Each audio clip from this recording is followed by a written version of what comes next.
స్నేహ situation ని, తనున్న room పరిస్థితిని చూస్తేనే అర్థమైపోయింది వైభవ్కి అక్కడ రాత్రంతా ఏం జరిగింది అనేది. కానీ స్నేహకు అంతా అయోమయంగా అనిపించింది. అటువంటి పొరపాటు అసలు ఎలా చేయగలిగానా అనుకుంది.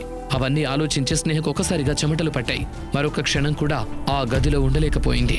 తన వస్తువులు తీసుకుని కంగారుగా అక్కడి నుంచి బయటకు పరిగెత్తింది. కానీ ఆ తర్వాత తనింట్లో జరిగింది మాత్రం స్నేహ ఊహించను కూడా ఊహించలేకపోయింది. సిగ్గు లేదా నీకు? ఇంత చీప్ గా బిహేవ్ చేయడానికి అసలు నువ్వేమనుకుంటున్నావు? స్నేహ తండ్రి దృష్టిలో తప్పంతా తనదే. అసలు స్నేహ తండ్రి తను చెప్పేది వినటానికి కూడా సిద్ధంగా లేడు. ఎందుకు వింటాడు? స్నేహ సవతి తల్లి ముందుగానే ఆయనకు బ్రెయిన్ వాష్ చేసేసింది. అక్కడే ఉన్న తన సవతి చెల్లెలు మాత్రం చెప్పలేనంత సంతోషంగా ఉంది. స్నేహకున్న ఆశల్లా ఒక్క వైభవ్ మీద మాత్రమే. వైభవ్, నన్ను నమ్ము ప్లీజ్. కానీ వైభవ్కి కూడా స్నేహ మీద నమ్మకం కలగట్లేదు. నా వల్ల కాదు స్నేహ, ఇక మన మధ్య ఉన్న బంధం తెగిపోయినట్టే.